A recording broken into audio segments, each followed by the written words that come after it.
Stay tuned for Butler on Business, coming up next on the Liberty Express.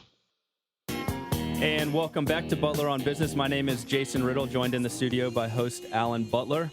We now have a very special guest on the phone, Alan. With us now is Dr. Richard Ebeling. He's a professor of economics at Northwood University. He served as the president of the Foundation for Economic Education and vice president for the Future of Freedom Foundation.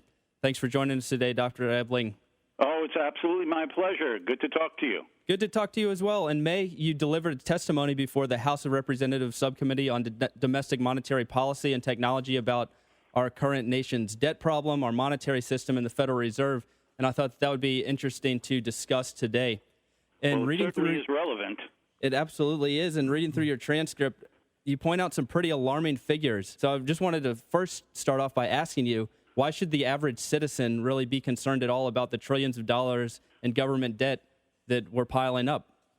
Well, I think there are several reasons. First of all, there is the fact that all of this money that has been borrowed, either from domestic lenders or foreign lenders, I'm sure many of the listeners know that foreign governments, through their sovereign wealth funds, such as in the Chinese case, have lent these hundreds of billions, now trillions of dollars to the U.S. government.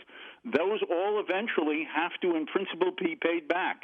Interest on the money that's lent and the principal as well. And that means huge financial burdens in the form of higher taxes in the future for ourselves, our children, and in principle our grandchildren. That is a burden on the next couple of three generations looking to the end of this century and into the next. But the burden is not just in the future.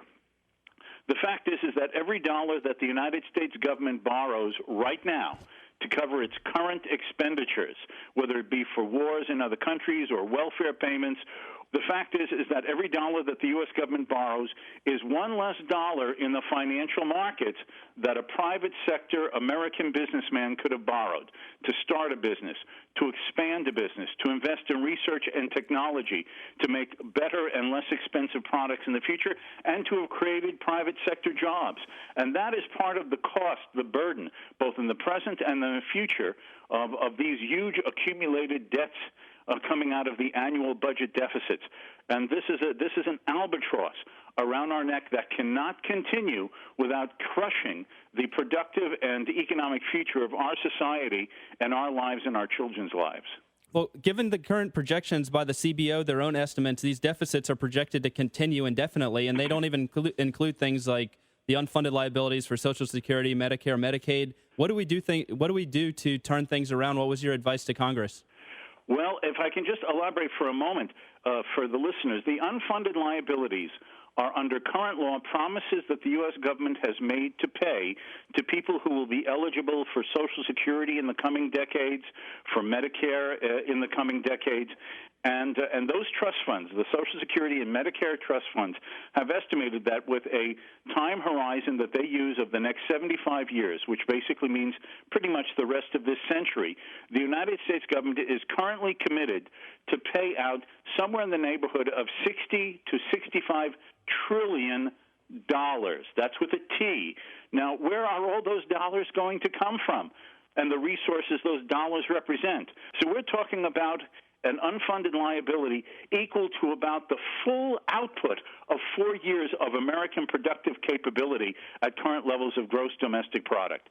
Now, what I suggested to the Congress is that what is necessary is to realize that this is not a taxing problem, as some of the people in the Democratic Party and some Republicans try to claim as well. Oh, Americans aren't taxed enough, the wealthy aren't taxed enough, and so on. It is a spending problem. Government spending is totally out of control because of this philosophy and this ideology of redistribution and the transferring of money from Peter to give to Paul for various ideological and political reasons. I suggested that the answer to this is that we need to immediately start thinking of a policy of across-the-board cuts. That is, rather than get into a fight about departments, bureaus, agencies, programs saying, well, that department or that program is being cut cut less than mine. Why should I have to take a bigger cut? I think the philosophy should be an across-the-board cut of at least 10 to 15% of existing expenditures and then decreasing it in absolute terms over a horizon of at least 5 years to try to at least be moving in the direction. Now, a lot of people say, well, that can't happen here. This is America. Like causes bring about like effects. And when spending is out of control and when debt burdens are getting beyond the capacity of a society to be able to meet all its obligations, what happens in another country can, in principle, following the same policies, can happen in our country. And that is what is necessary to do. Get the spending down and cut the entitlement programs and use this as a wake-up call, which is what I said in my testimony, to tell the American people that politicians and special interest groups have been promising the American people far more than the productive capability of this U.S. economy can absolutely provide them. And we have to break the ideology of a belief of Peter living at the expense of Paul. A free society is based upon the idea that government protects our liberty so each and every one of us can live our own lives as we choose, protected on our life, liberty, and honestly acquired property, and base that and use that as a basis for mutual benefit through production and trade and rising standards of living over time.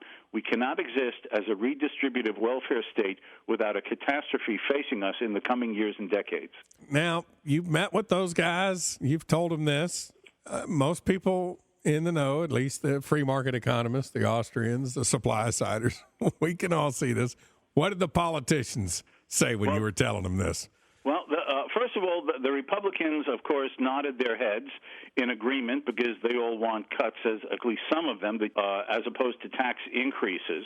But, of course, the Democrats just politely asked questions, but really were just trying to figure out ways to use comments that I was making to try to make their points. For example, they said, but didn't all this spending begin under Bush? You see, trying to shift the blame. I said, look here, I'm an economist speaking the truth rather than partisan politics.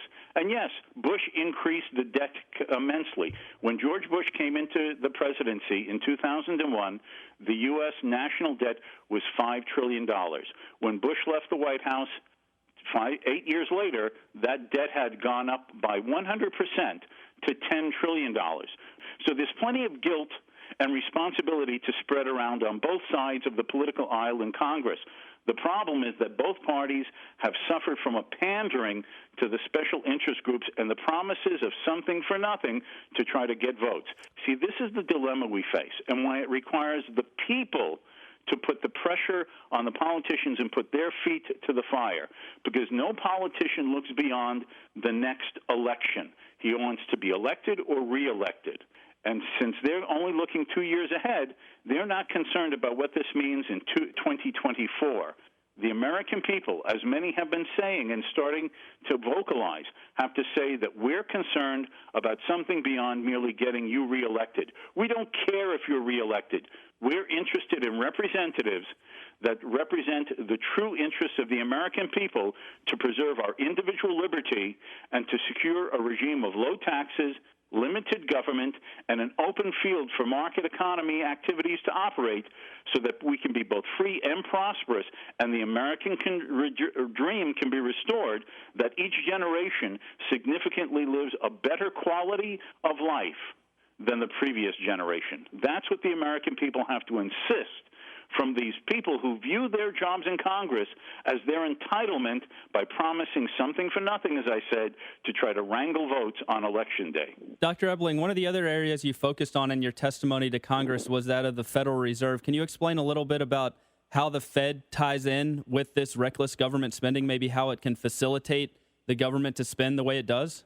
Well, basically, the Federal Reserve is our central bank. It has a mandate under congressional law since 1913, when the Federal Reserve was set up, to have a monopoly control of the money supply. They basically are the monetary central planners. They determine how much money will be in the economy, and they can just print it up. Now, it's true that in the high-tech era, it's no longer turning the handle of the crank of a literal money printing press in most cases. It's all created out of thin air with the click of a mouse button on the computer. But they can just expand the money supply and dilute the value of every dollar in our pockets. They manipulate interest rates by pushing the money into the banking system and artificially making it seem that there's more real savings in the economy to sustain investments than is really the case. That's what got us into this problem. The Federal Reserve increased the money supply by 50%. And they flooded the financial markets with so much money that when adjusted for inflation, interest rates were either zero or negative for most of that time. Basically money for free. So it's not surprising that we had a housing bubble, we had an investment bubble, that people had no incentive to save, but instead to just borrow themselves for consumer spending, and there therefore was the consumer debt bubble that we're trying to get out of. Now, the Federal Reserve has continued to follow this policy since 2008 when the crisis began. In fact, in the last approximately 2.5 years, what they have done is increase the money supply further of paper money to try to prop up the mismatched investments and unsustainable activities that they originally created. And they're creating the situation where, looking down the road, if the trends continue, we could be suffering severe price inflation from all of this paper funny money that they flooded the markets with again.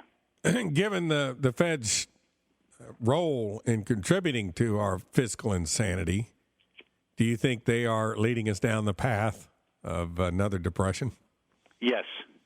You know, if the listeners may have followed the news again, unemployment is still high. The unemployment rolls have not diminished. They have been artificially propping up housing values above what the market would set them at. Now, if the government is going to borrow more than another $2 trillion, where is that money going to come from? If the Federal Reserve doesn't increase the money supply, then the government is going to have to go into the private financial markets and try to bid and compete against private businessmen and other companies and enterprises, both in the home market as well as abroad. And that's going to push interest rates up because with increasing demand, the price rises, and that includes the price of borrowing. And then the Federal Reserve, I fear, will say, oh, this is damaging to the economy, higher interest rates are bad, and then they'll go into a quantitative easing and create the conditions, as I was suggesting, for serious inflation down the road. Thank you very much. This is Alan Butler, Butler on Business, and we'll be back in a moment.